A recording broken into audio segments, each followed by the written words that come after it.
Good evening, students. Today we will see chapter 4, India, Resources and Industries. அதாவது இந்தியாவுடைய வளங்கள் மற்றும் தொழிற்சாலைகள் பற்றி பார்க்க போகிறோம். இதில் நம்ம என்னெல்லாம் பார்க்க போகிறோம் அப்படின்னு பார்த்தீங்கன்னா, ரிசோர்ஸ் அண்ட் இட்ஸ் டைப்ஸ் வளங்களும் அதனுடைய வகைகளும், then concept of renewable and non renewable resources புதுப்பிக்க முடியாத வளங்களை பற்றியும், then the different types of distribution of industries in India, வித்தியாசமான என்னென்ன தொழிற்சாலைகள் இருக்குது, அதனால் என்னென்ன பகிர்ந்தளிக்கப்படுது என்பதை பற்றியும், the problems of Indian industries, அடுத்து இந்தியாவுடைய தொழிற்சாலைகளுக்கு என்னென்ன பிரச்சனைகள் இருக்குது என்பதை பற்றியும் இந்த லெசனில் நம்ம பார்க்க போகிறோம். Next, introduction. Any matter are energy derived from the environment that is used by living things including humans is called a natural resource. அதாவது இயற்கை வளங்கள் என்றால் என்ன? எனி மேட்டர் அதாவது பயன்பாட்டிற்கு உரிய எந்த பொருளாக இருந்தாலும், இயற்கையாகவே பயன்பாட்டிற்கு உரிய எந்த பொருளாக இருந்தாலும் அது லிவிங் திங்ஸ், உயிர் வாழக்கூடியது, மனிதனுக்கு பயனுள்ளதாக இருக்கக்கூடிய எல்லாத்தையுமே நம்ம என்ன சொல்லுவோம் அப்படின்னு சொன்னால் நேச்சுரல் ரிசோர்ஸஸ். சிம்பிளாக சொன்னால் இயற்கையிலிருந்து பெறப்பட்ட உயிரினங்களால் பயன்படுத்தப்படும் அனைத்தும் இயற்கை வளங்கள் எனப்படும். Example, natural resources include air, water, soil, minerals, fossil fuels, plants, wind life, etc. இது எல்லாமே இயற்கை வளங்கள். Many natural resources are used as raw material. அதிகமான இயற்கை வளங்களை நம்ம என்ன செய்கிறோன்னா ரா மெட்டீரியல், கச்சா பொருளாக நம்ம யூஸ் பண்ணுறோம். They played a vital role in the economic development of a region. இதெல்லாமே ஒரு நாட்டினுடைய பொருளாதார முன்னேற்றத்திற்கு பயன்படுது. இனி இந்த நேச்சுரல் ரிசோர்ஸஸை டூவாக கிளாஸிஃபை பண்ணுறோம், ரெண்டாக டிவைட் பண்ணுறோம். அந்த ரெண்டு என்னெல்லாம் அப்படின்னு பார்த்தீங்கன்னா, ஒன்று ரினியூவபிள் ரிசோர்ஸஸ், இன்னொன்று non renewable resources. First of all renewable resources are those which have naturally regeneration after their utilization. ஒரு பொருளை பயன்படுத்தின பிறகு திருப்பியும் பயன்படுத்த முடியும் என்கிறது natural resource are renewable resource. அதாவது solar energy, wind energy, biogas, tidal energy, wave energy, இதெல்லாமே ரினியூவபிள் ரிசோர்ஸ். ஒருக்கா பயன்படுத்தின பிறகு மறுபடியும் பயன்படுத்தலாம். நான் ரினியூவபிள் ரிசோர்ஸஸ் அப்படின்னா the resources that cannot be used again after utilization. ஒரு முறை பயன்படுத்தினதை திருப்பி பயன்படுத்த முடியாது, அது நான் ரினியூவபிள் ரிசோர்ஸ், புதுப்பிக்க முடியாது. கோல், பெட்ரோலியம், நேச்சுரல் கேஸ் இதெல்லாம் நான் renewable resources. Minerals is a natural substance of organic or inorganic origin with definite chemical and physical properties. அதாவது கனிமங்கள் என்பது ஒரு குறிப்பிட்ட வேதியியல் மற்றும் இயற்பியல் பண்புகளை கொண்ட உயிருள்ள மற்றும் உயிரற்ற இயற்கை மூலங்கள் கனிமங்கள் எனப்படும். The process of extracting mineral from the earth is known as mining. அதாவது mineral from the earthல இருக்கக்கூடிய பூமியில் இருக்கக்கூடிய அந்த கனிமத்துக்கு பேர் mining. The mines near the earth crust are known as open pit mines, while the deep mines are known as soft mines. அதாவது அந்த சுரங்கங்களுக்கு மத்தியில் பூமியினுடைய எர்த் கிரஸ்ட் பூமியினுடைய நிலப்பரப்புக்கு பகுதியில் ஓப்பன் பிட் திறந்த வழியில் இருக்கக்கூடியதும் ஆழத்தில் இருக்கக்கூடியதுமான மைன்ஸை என்ன சொல்கிறோன்னா சாஃப்ட் மைன்ஸ், லேசானது அப்படின்னு சொல்கிறோம். Types of minerals broadly grouped under two categories. They are metallic and non-metallic minerals. அதாவது இந்த கனிமங்கள் இரண்டாக பகுத்தாயப்படுது. அதில் ஃபர்ஸ்ட் ஒன் மெட்டாலிக் உலோகங்கள், செகண்ட் ஒன் நான் மெட்டாலிக் அதாவது அலோக கனிமங்கள் என இரண்டாக பிரிக்கப்படுகிறது. Next one metallic minerals. Metallic minerals R the minerals which contain one or more metallic elements in them. அதாவது உலோக கனிமங்கள் என்பது ஒன்று அல்லது அதற்கு மேற்பட்ட உலோகங்களை கொண்டது மெட்டாலிக் மினரல்ஸ் எனப்படும். Metallic minerals occurs in rare naturally formed concentrations known as mineral deposit. அதாவது இந்த மெட்டாலிக் மினரல்ஸ் என்கிறது கிடைப்பதற்கு மிக அரிதாகவும் இயற்கையானதாகவும் அடர்ந்த தாது படிவங்களை கொண்டதுமாக காணப்படும். These deposits consist of a variety of valuable metals such as iron, manganese, copper, bauxite, nickel, zinc, lead, gold, etc. இந்த மெட்டாலிக் மினரல்ஸ் என்கிறது வெரைட்டி ஆஃப் வேல்யூபிள் மெட்டல்ஸ், அதாவது அதிகமான வேல்யூ நிறைந்த மெட்டல்ஸாக காணப்படும். என்னெல்லாம் அப்படின்னா அயன், இரும்பு, மேங்கனீஸு, காப்பர், பாக்சைட்டு, தங்கம், இப்படிப்பட்டதெல்லாம் இதில் இன்க்ளூட் ஆகும். Next one iron ore, இரும்புத்தாது.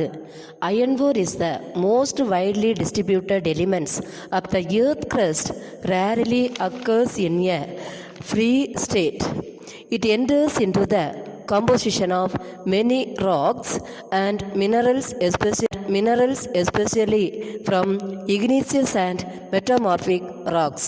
The total recoverable reserves of iron ore in India are hematite and magnetite. அதாவது இரும்புத்தாது என்பது பூமியினுடைய மேலோடு அல்லது மேல் பரப்பில் அதிகமாக பரவி காணப்படும். இவை தனித்த நிலையில் அரிதாக காணப்படுகிறது, தனிமையாக மிக கொஞ்சமாக காணப்படுது.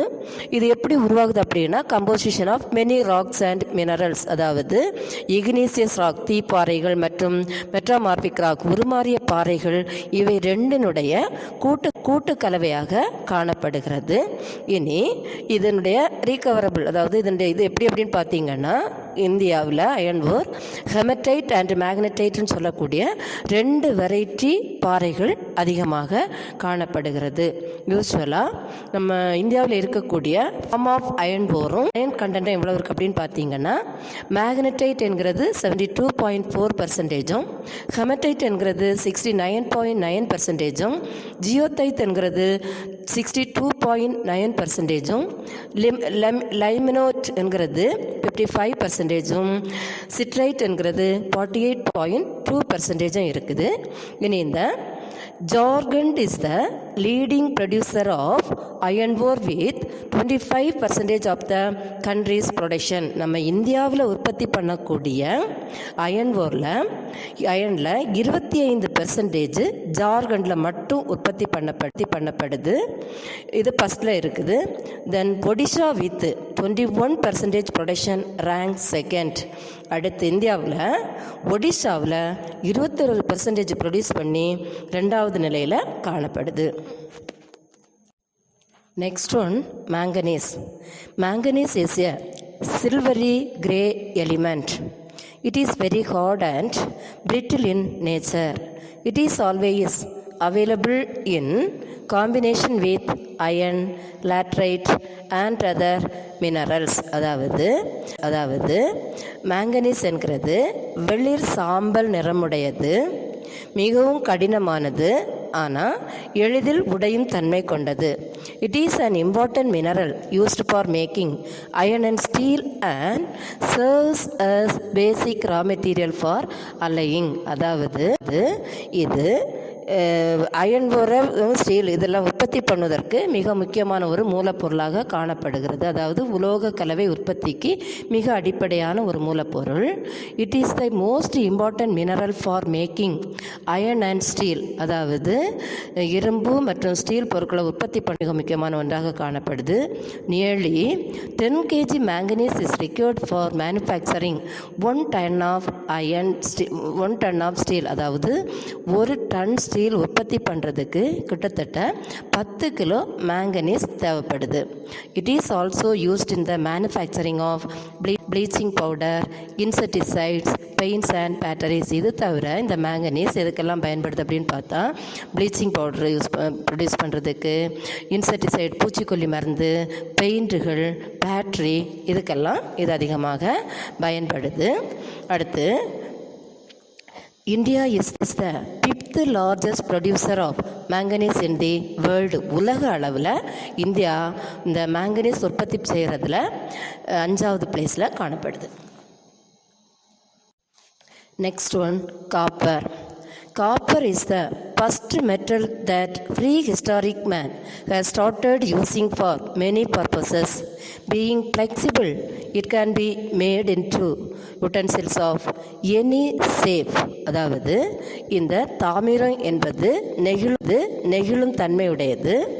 இதை ஆதி காலத்திலேயே, அதாவது நம்ம ஏர்லிமேன் அப்படின்னு சொல்லக்கூடிய அந்த காலத்திலேயே பல்வேறு உருவமுடைய பொருட்களை உருவாக்குவதற்காக அந்த ஏர்லி மேன் இதை என்ன செய்திருக்கிறாங்க, யூஸ் பண்ணியிருக்கிறாங்க. Brass and bronze are obtained when the copper alloys with zinc and tin respectively. Copper has been commonly used for making cooking utensils and other objects of common utility in modern days. It is extensively used in vast variety of electrical machinery, wires and cables. அதாவது இது தவிர இதை எதுக்கெல்லாம் பயன்படுத்தி இருக்கிறாங்கன்னா, சமைப்பதற்கான பொருட்களை பல ஷேப்பில் உருவாக்குவதற்கும் இந்த காப்பரை பயன்படுத்தி இருக்கிறாங்க. இது தவிர பார்த்திங்கன்னா பல்வேறு வகைப்பட்ட மின்சார கம்பிகள், மின்சார சாதனங்கள் தயாரிப்பதற்காகவும் இந்த காப்பரை பயன்படுத்தி இருக்கிறாங்க. Largest resource copper ore is in the state of Rajasthan, Jharkhand and Madhya Pradesh. Rajasthan, Jharkhand, மத்திய பிரதேஷ் போன்ற பகுதிகளில், இன்னும் பல பகுதிகளில் இந்த தாமிரப்படிவு அதிகமாக காணப்படுகிறது. இதில் West Bengal account for 7.9% of the total copper resource of India. இந்தியாவில் வெஸ்ட் பெங்கால் மட்டும் இந்தியாவில் உற்பத்தி பண்ணக்கூடிய காப்பரில் 7.9% வெஸ்ட் பெங்காலில் மட்டும் உற்பத்தி பண்ணப்படுது. Next one, bauxite. Bauxite is an important ore from which aluminum is extracted. It is found in the rock consisting mainly of hydrated aluminum oxides.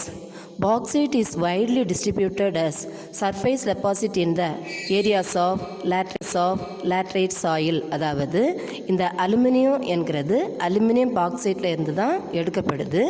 இது லைட் வெயிட் மெட்டீரியல், மிக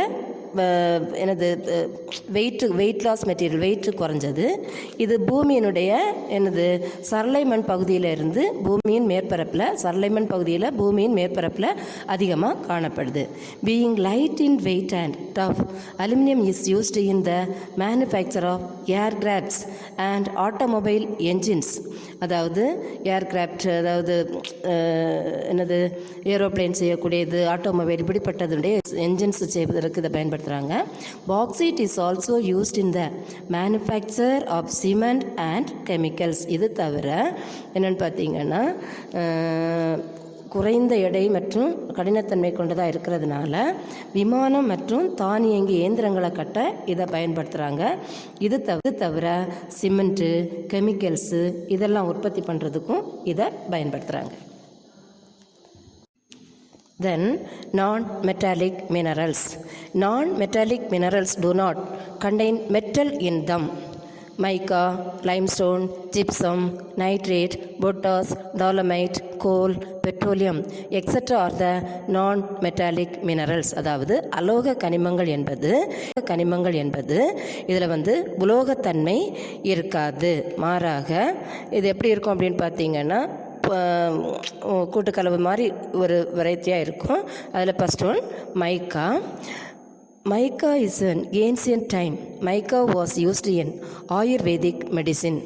Mica became very popular with the development of electrical industry. அதாவது மைக்கா என்பது இது என்ன அப்படின்னு பார்த்தீங்கன்னா மின் தொழிலக வளர்ச்சியில் மிக முக்கியமாக இதை பயன்படுத்துகிறாங்க. ஏன்னா இது நான் கண்டக்டர் ஆஃப் எலக்ட்ரிசிட்டியை ஈஸியாக இது பண்ணும். அடுத்து என்ன அப்படின்னு பார்த்தீங்கன்னா ஏன்சியன்ட் டைமில், அதாவது பழமையான காலங்களில் இது ஆயுர்வேதிக் மெடிசனாகவும் பயன்படுத்தி இருக்கிறாங்க. ரெண்டாவது அப்கார்க் is a good quality of mica. அப்கார்க் என்கிறது மிக முக்கியமான ஒரு நல்ல குவாலிட்டி ஆஃப் மைக்காவாக இருக்குது. It is translucent, easily splittable into thin sheets, flat, colourless, elastic and incompressible. அதாவது இது என்ன அப்படின்னு பார்த்தீங்கன்னா அதிக அழுத்தத்தை தாங்கக்கூடியது, கூடிய திறன் கொண்டது, மின் காப்பானாகவும் இதை தயாரிக்க பயன்படுத்துகிறாங்க. இது நிறமற்றது, இது நெகிழும் தன்மை கொண்டது.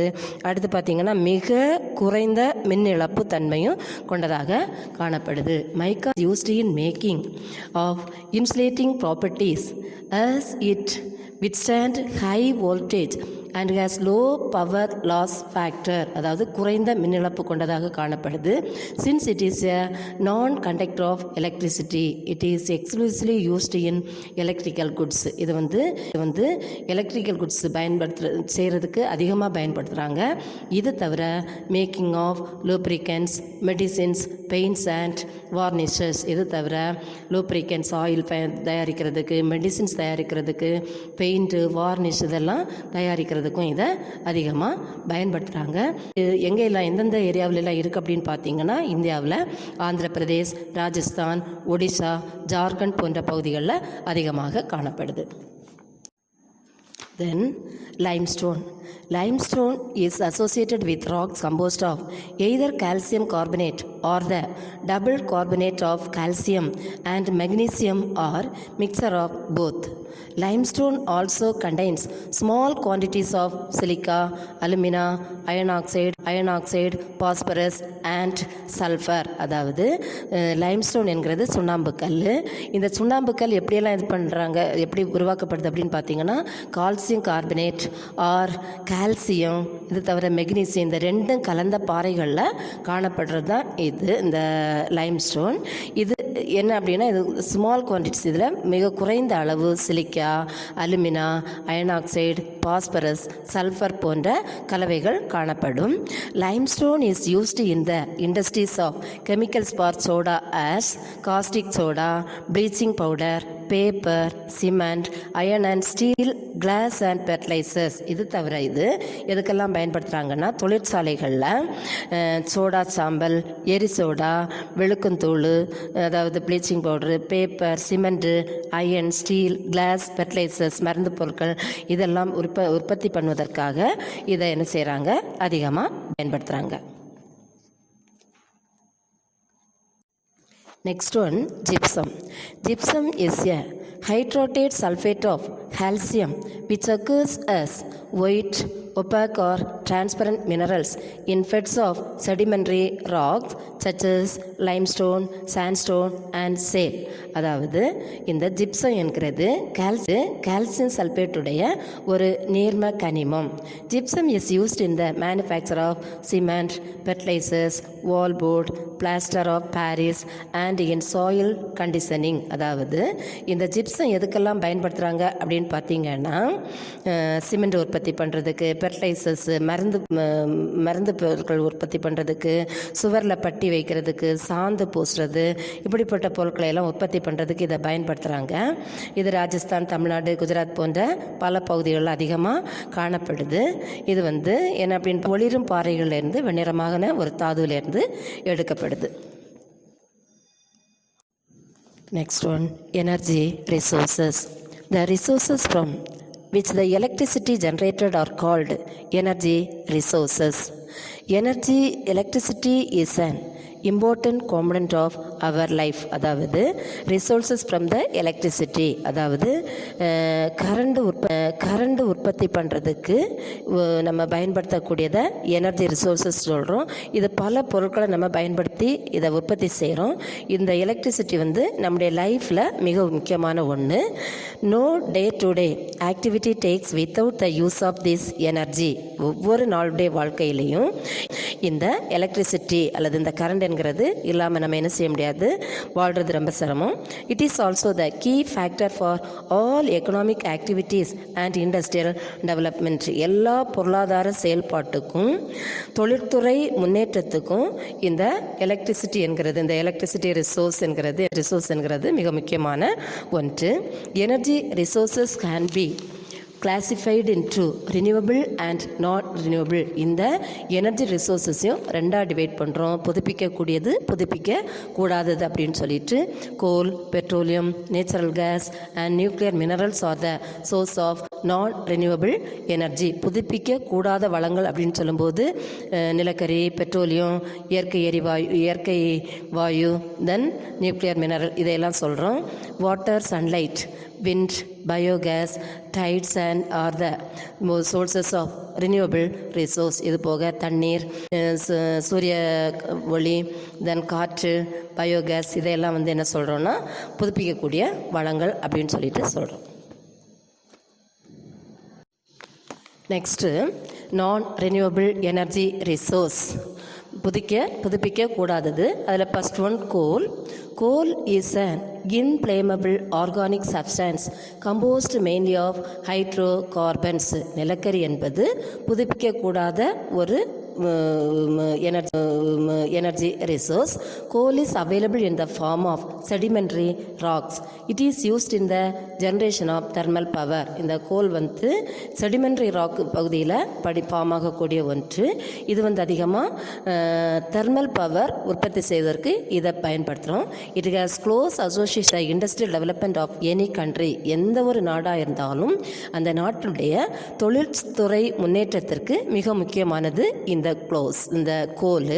It is also called as black gold. இந்த கோலை, இந்த நிலக்கரியை பிளாக் கோல்டு, கருப்பு தங்கம் அப்படின்னு சொல்லுவோம். இந்த நிலக்கரியை அதனுடைய கார்பன் கண்டென்ட் அடிப்படையில் கிளாசிஃபை பண்ணியிருக்கு. Anthracite 80 to 90%, bituminous 60 to 80%, lignite 40 to 60%, peat less than 40%. அதாவது அதனுடைய கார்பன் கண்டென்ட்டில் இப்படி ஒவ்வொன்றையும் பிரிச்சிருக்கு. It converted into gas, oil, electricity and thermal power. இந்த கரியிலேருந்து இது பண்ணி அதை பயன்படுத்தி அதனுடைய எனர்ஜியை பயன்படுத்தி என்ன செய்கிறாங்க அப்படின்னா கேஸு, ஆயில், எலக்ட்ரிசிட்டி இப்படிப்பட்டதெல்லாம் தெர்மல் பவர் வழியாக உற்பத்தி பண்ணுறதுக்கு பயன்படுத்துகிறாங்க. Basic raw material for the production of chemicals, dyes, fertilisers, paints, synthetic and explosives, இதெல்லாம் உற்பத்தி பண்ணுறதுக்கு இந்த நிலக்கரி பேசிக் ரா மெட்டீரியலாக பயன்படுத்தப்படுது. Next one, petroleum. Petroleum or crude oil. The word petroleum has been derived from two Latin words, petro meaning rock, and oleum meaning oil. Thus petroleum is oil obtained from rocks of the earth. Therefore it is also called mineral oil. இந்த petroleum என்கிறது இரண்டு கிரேக்க வார்த்தைகளுடைய பதம்.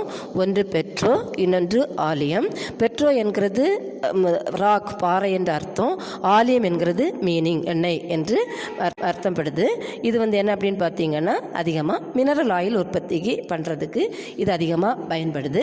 இனி இந்த petroleum எங்கெங்கெல்லாம் இருந்து கிடைக்குது அப்படின்னு பார்த்தோன்னா வெஸ்ட் கோஸ்ட் ஆப்சர் ஆயில் ஃபீல்டில் இருந்தும் ஈஸ்ட் கோஸ்ட் ஆப்சர் ஆயில் ஃபீல்டில் இருந்தும் கிடைக்குது. வெஸ்ட் கோஸ்ட்டில் முதல்ல எங்கெங்கே கிடைக்குது அப்படின்னு பார்த்தீங்கன்னா மும்பை ஹை ஆயில்டு ஃபீல்டில் இருந்து அதிகமாக 65% கிடைக்குது.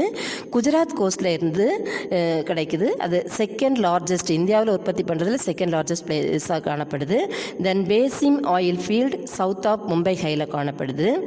அலியாபெட் ஆயில் ஃபீல்டு என்கிறது சவுத் ஆஃப் பவானி சாகரில் பாவநகரில் காணப்படுது. தென் ஆங்கிலேஸ்வர் என்கிற ஒரு பகுதியிலிருந்தும் கிடைக்குது. அடுத்து காம்பே லூனியர் ரீஜியன், அதாவது கல்பாப் காம்பேன்னு சொல்லக்கூடிய அந்த வளைகுடா பகுதியிலேருந்து கிடைக்குது. தென் அகமதாபாத், அதை கலால் ரீஜியன் அப்படின்னு சொல்லுவோம், இங்கேருந்தும் இந்த ஆயில் கிடைக்குது, பெட்ரோலியம் அதிகமாக கிடைக்குது. இது தவிர ஈஸ்டர்ன் கோஸ்ட் ஆயில் ஃபீல்டு அப்படின்னு சொல்லும்போது பிரம்மபுத்திரா வேலி அதிலேருந்து கிடைக்குது, அதாவது அப்பர் அசாமில் கிடைக்குது. டிக்பாய் ஆயில் ஃபீல்டு என்கிறது நம்ம இந்தியாவிலேயே இருக்கக்கூடிய ஆயில் ஃபீல்டில் ஓல்டஸ்ட் ஆயில் ஃபீல்டு, மிக பழமையானதாக காணப்படுது. தென் நகரோட்டியா ஆயில் ஃபீல்டு என்கிறது சவுத் வெஸ்ட் ஆஃப் டிக்பாயில் கிடைக்குது. மொரான் குஜான் ஆயில் ஃபீல்டு என்கிறது சவுத் வெஸ்ட் ஆஃப் நகரோட்டியாவில் காணப்படுது. தென் ருத்ராசாகர் லாவா ஆயில் ஃபீல்டு அசாம் டிஸ்ட்ரிக்டில் காணப்படுது. தென் சர்மா வேலி, அதாவது பதத்பூர், மாஸ்னிபூர், பதாரியா என்கிற பகுதியில் கிடைக்குது. இது தவிர அந்தமான் நிக்கோபார், கல்பாப் மன்னார் இப்படிப்பட்ட பகுதிகளிலையும் பஞ்சாப், ஹரியானா, உத்தரப்பிரதேஷ் போன்ற பகுதிகளிலையும் இந்த ஆயில் ஃபீல்டு காணப்படுது. இங்கே இருந்தெல்லாம் நமக்கு oil எடுக்கப்படுது. Oil in India is obtained from both from on-store and off-store of area. Next one, natural gas, இயற்கை எரிவாயு. Natural gas usually accompanies the petroleum accumulations. It is naturally occurring hydrocarbon gas mixture consisting primarily of methane, but commonly includes varying amounts of other higher alkanes and sometimes a small percentage of carbon dioxide, nitrogen and hydrogen sulfides. இயற்கை எரிவாயு என்பது இயற்கையாக உருவாகக்கூடிய ஒரு நீர்ம கரிம வாயு. இதனுடைய பெரும் பகுதி எப்படின்னு பார்த்தீங்கன்னா மீத்தேன் வாயுவால் என்ன செய்திருக்கோம் கிடைக்கக்கூடியது, இதிலேருந்து கிடைக்கக்கூடிய பகுதி. அடுத்து என்ன அப்படின்னு பார்த்தீங்கன்னா it is formed when layers of decomposed plants and animals are exposed to intense heat and pressure over thousands of years. அதாவது இது பல்லாயிரம் ஆண்டுகளுக்கு முன்பாக பூமியில் பலவிதமான இயற்கை சீரழிவுகளால் உள்புகுந்த பெரிய பெரிய விலங்குகள், யானை, ரினோசோரஸ் இப்படிப்பட்ட விலங்குகள், பெரிய பெரிய மரங்கள் பூமிக்கடியில் சிக்கி மக்கி மாண்டு அதிலேருந்து கிடைக்கக்கூடியது தான் இந்த natural gas. It is used as a source of energy for heating, cooking and electricity generation. Then it is also used for fuel for vehicles. இது அதிகமாக என்னென்னா சூடு பண்ணக்கூடிய எனர்ஜியா, சமைக்கக்கூடிய எனர்ஜியா, எலக்ட்ரிசிட்டி உற்பத்தி பண்ணக்கூடிய எனர்ஜியா, இது தவிர வாகனங்களுக்கு எரிபொருளாக பயன்படக்கூடியதாக இது காணப்படுது. India has a very large proportion of tertiary rock and alluvial deposits particularly in the extra peninsular India. இது இந்தியாவுடைய என்ன அப்படின்னு பார்த்தீங்கன்னா அதிக வெப்பம் மற்றும் அழுத்தம் காரணமாக மக்குவதன் மூலம் கிடைக்குது.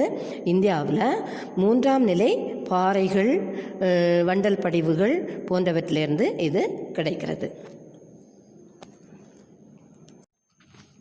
நெக்ஸ்ட் ஒன், நான் conventional energy sources. First one, thermal power, அதாவது மரபுசார் ஆற்றல் வளங்கள். Thermal power is generated using Fazil fuels like goal, diesel, petroleum and natural gas. அதாவது இந்த தெர்மல் பவர் என்கிறது எதுல இருந்தெல்லாம் உற்பத்தி பண்ணுறாங்கன்னா ஃபாசில் ஃபியூல்ஸ், கோல், டீசல், பெட்ரோலியம், நேச்சுரல் கேஸ், அதாவது உயிரின படிவங்களான நிலக்கரி மற்றும் அதனுடைய பொருட்கள்ல இருந்து உற்பத்தி பண்ணக்கூடியது. National thermal power corporation was established இன் 1975. இந்த தேசிய அனல் மின் நிலையம் 1975 இந்தியாவில் கொண்டு வரப்பட்டிருக்கு. அட் ப்ரெசன்ட் இப்போ வந்து நேஷனல் தெர்மல் பவர் கார்பரேஷன் 13 கோல், 13 வந்து கோல் பேஸ்டு அப்படின்னா எனது நிலக்கரியினால் இயங்கக்கூடியதும், 7 வந்து கேஸ்னால் இயங்கக்கூடியதுமா காணப்படுது. இது என்ன அப்படின்னு பார்த்தீங்கன்னா, எங்கெந்த எந்த ஸ்டேட்ஸ்லாம் இந்த ப்ராஜெக்ட் இருக்குன்னு பார்த்தீங்கன்னா அசாம், பீகார், ஜார்க்கண்ட், சண்டிகாரா, மிசோராம் அண்ட் வெஸ்ட் பெங்கால் போன்ற பகுதிகளில் காணப்படுது. நம்முடைய தமிழ்நாட்டில் நெய்வேலி, மேட்டூர், தூத்துக்குடி அண்ட் எண்ணூர் போன்ற பகுதிகளில் இந்த தெர்மல் பவர் ஸ்டேஷன்ஸ் காணப்படுது.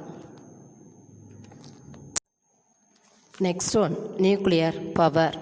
The energy released during nuclear fission or fission is used to generate electricity, அதாவது அணுசக்தி. இது எப்படி அப்படின்னு பார்த்தீங்கன்னா, நியூக்ளியர் ஃபிஷன் அணுக்கரு பிளவு அல்லது இணைக்கும் போது, அந்த அணுக்கரு இணைக்கும் போது வெளிப்படக்கூடிய எனர்ஜியிலேருந்து எலக்ட்ரிசிட்டி உற்பத்தி பண்ணப்படுது. Nuclear energy is generated mainly from the minerals of uranium and thorium. அதாவது இந்த நியூக்ளியர் பவர் உற்பத்தி பண்ணுறதுக்கு அதிகமாக பயன்படுத்தக்கூடிய தாதுக்கள் என்ன அப்படின்னு பார்த்தீங்கன்னா, யுரேனியம் அண்ட் தோரியம் சொல்லக்கூடிய 2 தாதுக்கள்லேருந்து தான் அதிகமாக உற்பத்தி பண்ணப்படுது. The first nuclear power station was set at Tarapur near Mumbai in 1969. 1969 மும்பைக்கு பக்கத்தில் இருக்க தாராப்பூரில் தான் first nuclear power station form பண்ணப்பட்டிருக்கு. இப்போது பார்த்தீங்கன்னா எங்கெல்லாம் இருக்குது அப்படின்னா, தமிழ்நாட்டில் நரோரான்னு சொல்லக்கூடிய பகுதி, தமிழ்நாட்டில் வந்து கல்பாக்கம், கூடங்குளம் என்கிற பகுதிகளில் இந்த நியூக்ளியர் பவர் ஸ்டேஷன் காணப்படுது.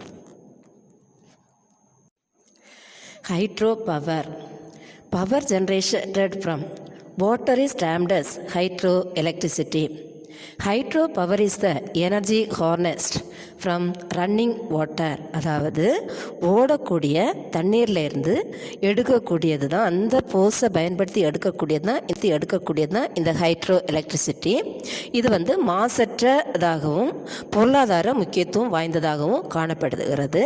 Hydro power is considered one of the most economic and non polluting sources of energy. இந்த தண்ணீர்லேருந்து எடுக்கக்கூடிய மின்சாரமானது நான் பொல்யூட்டிங் சோர்சஸ் ஆஃப் எனர்ஜி, அதாவது மிக முக்கியம் வாய்ந்த, பொருளாதார முக்கியத்துவம் வாய்ந்தது, அதே நேரம் மாசற்ற ஒன்றாக காணப்படுகிறது. It contributes nearly 7% of global electricity production. உலக அளவில் உற்பத்தி பண்ணக்கூடியதில் இந்த நீர் மின்சக்தி வழியாக 7% உற்பத்தி பண்ணப்படுது. The cost of production of hydro electricity is relatively low, making it a comparative source of renewable energy. இதனுடைய உற்பத்தி செலவை நம்ம கம்பேர் பண்ணி பார்க்கும்போது மற்ற மின்சார உற்பத்தியை கம்பேர் பண்ணி பார்க்கும்போது இதனுடைய உற்பத்தி செலவு மிக குறைவு. It is also a flexible mode of power generation as the quantity of production can either be increased or decreased very quickly adapting to changing demands. தேவையின் அடிப்படையில் இந்த நீர் மின்சக்தியின் வழியாக உற்பத்தியை கூட்டவோ குறைக்கவோ செய்யலாம். The first hydro electric power station in India was established at Darjeeling in 1897. 1897 முதல் ஹைட்ரோ நீர் மின்சக்தி பவர் ஸ்டேஷனை இந்தியாவில் டார்ஜிலிங்கில் நிறுவியிருக்கு. Next one, solar power. Solar power is the convention of sunlight into electricity either directly using photovoltaics or indirectly using concentrated solar power. அதாவது இந்த சூரிய மின்சக்தி என்கிறது சூரிய ஆற்றலை அல்லது சூரிய ஒளியை நேரடியாகவோ மின் அழுத்தி கொண்டோ அல்லது செறிவூட்டம் கொண்டோ சூரிய ஆற்றல் மூலம் பவர் எலக்ட்ரிசிட்டியை உற்பத்தி பண்ணுறது தான் இந்த solar energy. Concentrated solar power system use lenses or mirrors and tracking system focus a large area of sunlight into a small beam. அதாவது சோத்துக்கு மேலே பெரிய கண்ணாடி இதை வச்சு அதில் லென்சஸ் அந்த மாதிரியெல்லாம் பதிச்சு அதில் வந்து என்ன செய்திருப்பாங்க, இந்த ஒளிக்கட்டையை சூரிய ஒளிக்கட்டையை பட வச்சு அதனுடைய வில்லை எடுத்து என்ன செய்வாங்கன்னா அதில் கண்ணாடிகள் மூலம் இருக்கக்கூடிய சிறிய ஒளிக்கட்டைகளை பயன்படுத்தி அந்த கண்ணாடி சூடு ஆகிறதுனால அதனுடைய அழுத்தத்தின் மூலம் இந்த சூரிய மின்வொளி என்ன செய்யப்படுது, ப்ரொடியூஸ் பண்ணப்படுது.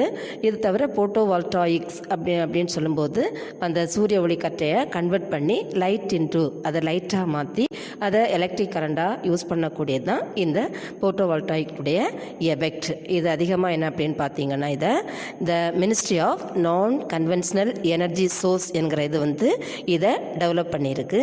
Solar power is used in water heaters, refrigerators, dryings, street lighting, cooking, pumping, power generation, photovoltaic cells, salon, pots etcetera. அதாவது இந்த சோலார் பவர் எங்கெல்லாம் பயன்படுத்துகிறாங்க அப்படின்னு பார்த்தீங்கன்னா தண்ணி சூடு பண்ணுறதுக்கு, ரெஃப்ரிஜிரேட்டர், ஃப்ரிட்ஜை குளிர்சாதன பெட்டியில், உலர்பானாக, அப்புறம் வந்து ஸ்ட்ரீட் லைட்டுக்கு, தெரு விளக்குகளுக்கு, மேல் பண்ணுறதுக்கு, பம்பிங் அதாவது நீர் ஏற்றுவதற்கு, பவர் ஜென்ரேஷன் மின்சார உற்பத்திக்கு, போட்டோவால்டைக் மின் அழுத்திகளை செயல்பட வைப்பதற்கு, சலூன் அழகு நிலையங்கள் இப்படிப்பட்ட பகுதிகளில் எல்லாம் இது அதிகமாக பயன்படுத்துகிறாங்க.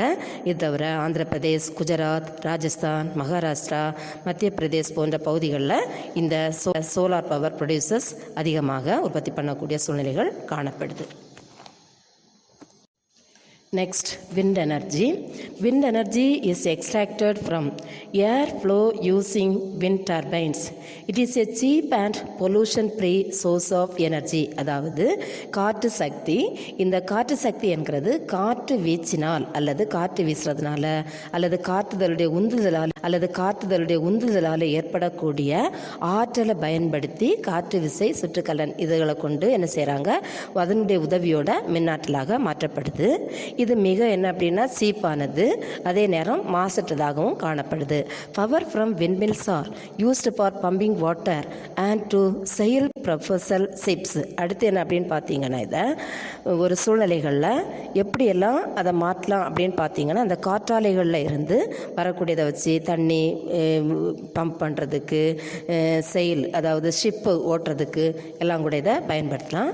Wind power is plentiful, renewable, widely distributed, clean and produces no greenhouse gas emissions during operations. அதாவது இது என்ன அப்படின்னு பார்த்தீங்கன்னா இது ஒரு மலிவான அதே நேரம் புதுப்பிக்கக்கூடிய ஆற்றல் மிக்க ஒரு வளமாகவும் காணப்படுகிறது. இந்த காற்றாலை நிறுவுவதற்கு குறைந்த இடம் போதுமானது. இதனுடைய these plants occurs only a less space, மிக குறைந்த இடம் போதும். அடுத்து இது அதிகமாக எங்கே இருக்குது அப்படின்னு பார்த்தீங்கன்னா தமிழ்நாட்டிலேயே இந்த விண்ட் எனர்ஜி அப்படின்னா Aralvaimozhi area near Kanyakumari is the largest concentration of wind farm capacity at a single location in the world. உலக அளவிலேயே தமிழ்நாட்டில் கன்னியாகுமரி டிஸ்ட்ரிக்டில் இருக்கக்கூடிய ஆரல்வாய் மொழி தான் இந்த விண்ட் எனர்ஜிக்கு அல்லது இந்த காற்றாலை மூலம் மின்சாரம் உற்பத்தி பண்ணுறதுக்கு மிக முக்கியமான இடமாக காணப்படுது. The development of wind power in India began in 1986 with the first wind farms were set up in coastal areas of Gujarat. அதாவது இந்தியாவிலேயே முதல்ல இதை விண்ட் பவரை டெவலப் பண்ணுறதுக்காக 1986 ஆண்டு குஜராத்தில் முதல் விண்ட் ஃபார்ம் பண்ணப்பட்டிருக்கு. இது தவிர மகாராஷ்டிரா, தமிழ்நாடு போன்ற பகுதிகளிலும் காணப்படுது. India has the 4th largest installed wind power in the world. உலக அளவில் இந்தியா விண்ட் பவர் ப்ரொடக்ஷனில் 4வது இடத்துல காணப்படுது. Biomass energy. Bioenergy may be obtained through biodegradable materials like animal dung, kitchen waste, water gaseon, agricultural residues and city waste etc. இந்த biomass energy என்கிறது உயிரி சக்தி. இது விலங்குகளினுடைய கழிவு, சமையல் அறையில் வரக்கூடிய கழிவு, ஆகாய தாமரைகள், அப்புறம் வீட்டில் இருக்கக்கூடிய விலங்குகளுடைய கழிவு இது எல்லாத்தையும் சேர்த்து தான் அதிலிருந்து தான் இந்த பயோமாஸ் எனர்ஜி அதாவது உயிரி சக்தி கழிவு இதிலிருந்து தான் என்ன செய்கிறோன்னா இந்த பயோமாஸ் எனர்ஜி உற்பத்தி பண்ணுறோம். It is clean and cheap source of energy. இது மிக மாசற்றது, அதே நேரம் மலிவாக கிடைக்கக்கூடிய ஒரு எரிசக்தி.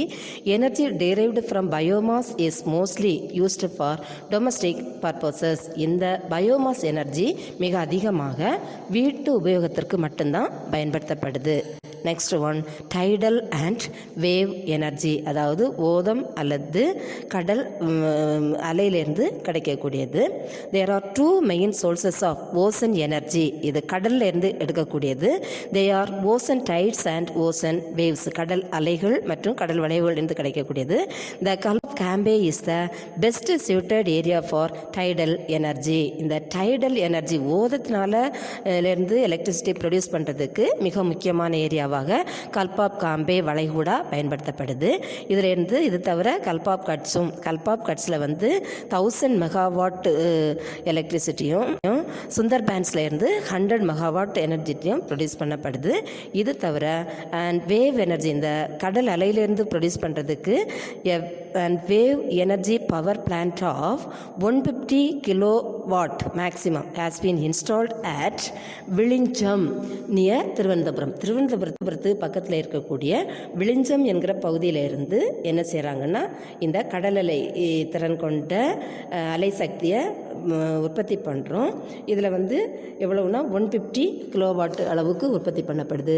அண்ட் அனதர் பிளான்ட், இது தவிர this kind has been setup near Andaman and Nicobar Island. இதை தவிர அந்தமான் அண்ட் நிக்கோபார் ஐலண்ட்லேயும் என்ன பண்ணப்படுதுன்னா இந்த கடல் அலைகள் உற்பத்தி பண்ணப்படுது.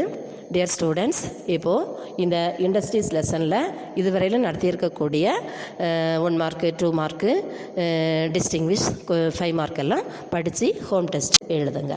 தேங்க்யூ.